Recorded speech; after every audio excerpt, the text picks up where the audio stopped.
So I'm definitely over the temperature. I know I'll be over the temperature with this. Yeah.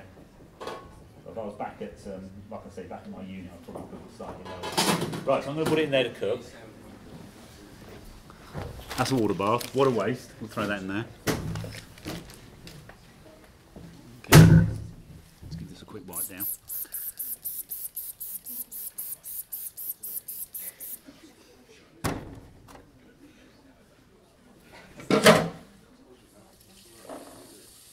Right, I'll tell you a little bit while we're going on about the cooking of turkey. One of the main reasons people don't like turkey in this country is that Delia recipe, okay? And the fact that we overcook all our turkey here. Not all of it, that's probably a lie, but most of the turkey in this country is probably overcooked. Right? If you look at the methods of cookery your mum used for turkey this year, right, how many people put their turkey in really early? Their mums. What time? Sorry? 8 o'clock in the morning. What time? 7 in the morning. 7 in the morning. What time did you eat? Like 5. Right, okay. Right, there you go. See? What size turkey was it? What size turkey? You're honest? I had like, we had like 12 people. So Yeah, so it's a big turkey, isn't it? All right. my mum was a chef, so get out earlier. All right. But even so, that's a long time. My mother-in-law used to put the turkey in the night before. Right? They used to put the turkey in the night before, and it was crucified by... Admittedly, they didn't have a very high temperature. Right? It was a low temperature cook. So she was quite trendy, really. She was doing a low temperature cook, but even so, it was a very long time. We used to come back from the pub at 3 o'clock or 4 o'clock.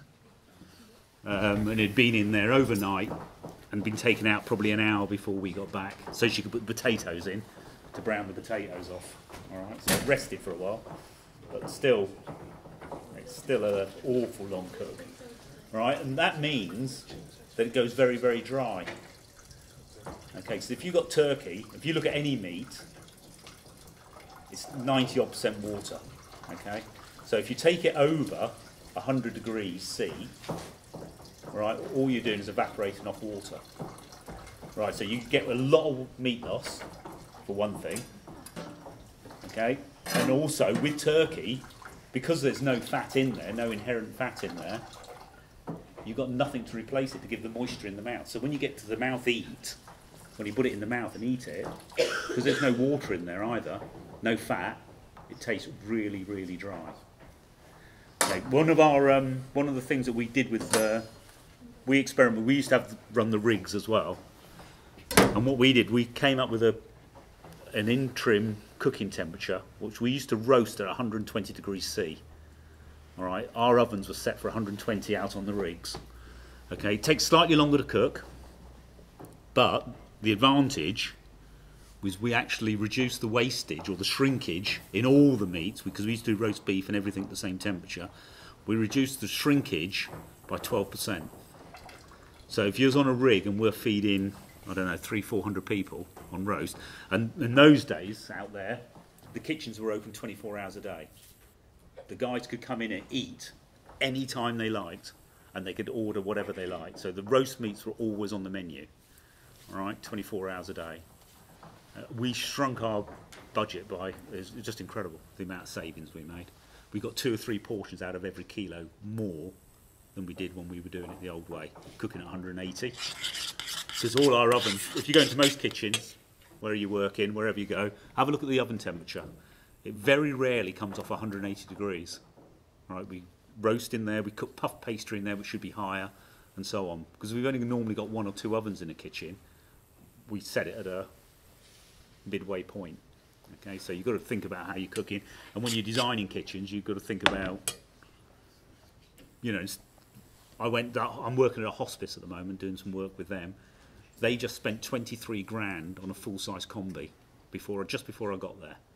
Okay, if I'd managed to get in there before, we'd have bought 2 half-size combis. It'd have cost us another £2,000 on top, but we could have done different cooking temperatures, and, you know, different things. At the moment, they can only do one thing at a time, which is ludicrous, really, at that price. I was really cross with the rationale salesman because I knew him as well. All right. He shouldn't have sold it to them because he should know better. Okay, I'm going to smoke now. This is the next component of the dish. Right, this is just a home smoker, the one I use at home. Right, so what we've got is some hickory chips. I'm going to do hickory smoke today. Okay, we can do various ones. You can't use any sawdust for doing this. They recommend that it's got to be quite dry, obviously. Okay, and if you create this type of sawdust or the smoking chips at the wrong time of year, some of the woods have too much resin in them. All right, it creates a different flavour apparently. Don't know. I'm only going on what somebody's told me. All right, and he's probably telling me because he wants to sell me these chips rather than me taking them out of the garden. All right, because I've got quite a big garden. Right, okay, smoking chips on the bottom. The only thing about smoking, you can do this in a wok, you can do this in a saucepan, a steamer, anything you like. Anywhere where you can put it over a dry heat and create a lot of heat. Okay. The only thing I would say, you need to put a tray in between the wood chips and the product. So this has got a tray and a trivet in there. All right, and what that will do is all the juices that drip out of the meat, and there will be juices coming out, will actually drop into the tray rather than dropping onto the wood chips, and that will change the flavours because you'll get all the allspice and that burning down the bottom there and so on. Okay, so put these in here. I'll put all three bits in. It take a bit longer, this will, to cook. So we'll just stand here and talk when this is doing. Right. Unless you like your turkey rare. Yeah, nothing wrong with it, turkey rare. In fact, if you had Paul Kelly here, he'd be talking about his turkey tartare. He makes turkey tartare out of this. All right. Serves it literally raw. But he knows where his turkeys have come from and how long they've been hanging around, doesn't he? And we've got a lot of prejudices about rare meat. You know, we won't eat rare pork in this country. Okay, we don't eat pork that's not fully cooked.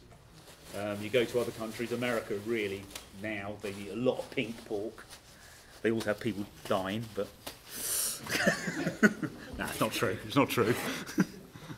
But pink pork is really, really nice when it's just on the turn. Okay, if you eat a sort of a fillet or a... Actually, if you have fillet of pork and you cook it to the temperature which everybody tells us to cook it to, it's absolutely horrible to eat because it's dry, all the rest of it, same as the turkey. So you've got to cook it slightly, be a little bit more discerning. And it's very difficult now in this day and age. Right, this does work on induction. So you just bring it up full temperature.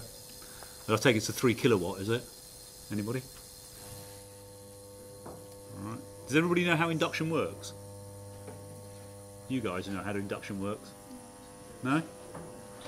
I'll give you a very unscientific version of it, okay, because I got told off for this, okay, because I had a scientist was in the crowd. And it's a magnetic coil essentially underneath which resonates and it switches on and off. And what it does is agitate the molecules in the pan and causes them to rub together, basically, if you're looking at really basic. Okay, and that creates heat when you rub things together. So the pan gets hot, but the actual stove stays cold. So if I take that off, and that's been going, that's almost smoking now, I can touch that, okay? And it won't take the skin off my hand, and yet you can see the smoke being formed in there. So the wood's burning, all right? Shut it off before we set the fire alarms off. They promised me that they're high enough roofs. Okay, so I'm now smoking this. This is starting to smoke. I'm going to turn it up to that temperature and keep it smoking quite well. I've made a celeriac puree here. I'm not going to insult you by actually cooking all these bits and pieces as we go. I'm just rewarming that. So the celeriac puree, to cook that, all I did was took butter, some chicken stock, the celeriac, and cumin and salt and pepper. Put it all into a pan with a lid, brought it to the boil, removed the lid and just watched it until the cream had almost reduced down to nothing and the butter starts splitting out from the cream, yeah? And then I just put it into a robo and blitzed it and I haven't passed it, so it's just been blitzed, right? So it's quite a coarse puree, really. Very, very rich. The government would be after me because it's quite high in fat, because it's got double cream and butter in it again. Yeah.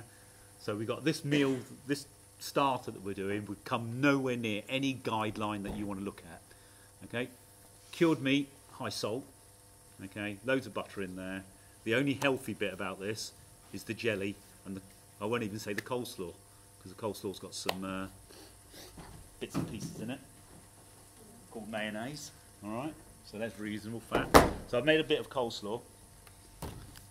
While this is cooking, I'll talk you through this jelly. Right, this jelly is a natural set jelly. Go on. Are you looking at the camera? Oh, no. The smoke alarm. Yeah. It's smoking quite nicely now. So we'll turn it down a little bit, but it will carry on smoking, I'm afraid.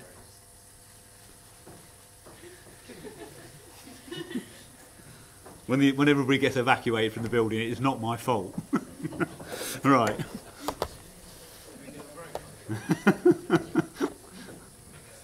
Where's the nearest fire point, guys? We'll carry on the demo out there. Right, we'll go out there, we'll just talk outside the door. Right, that's a natural set jelly. Okay, so that's made out of turkey bones. Okay, it's got cranberry in there, and it's got a bit of port, okay, to give it the colour.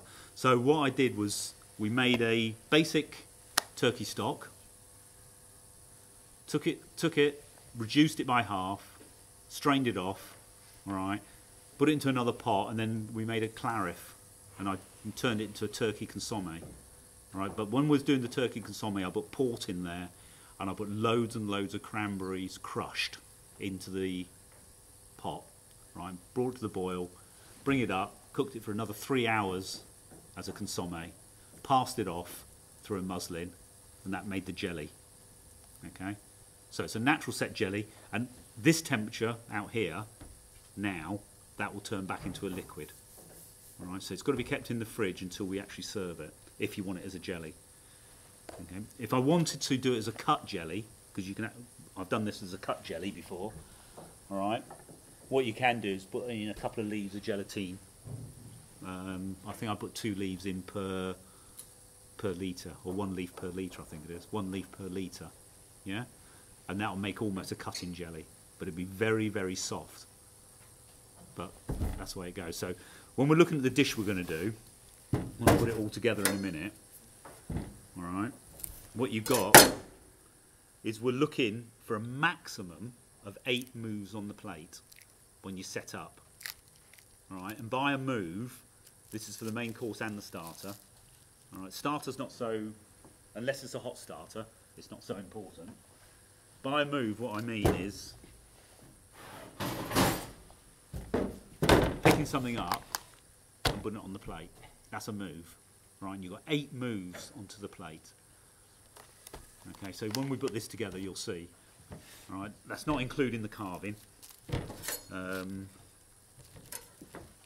didn't bring a peeler with me. It's out there. This is fresh horseradish. It's the only component I didn't have when I made the coleslaw.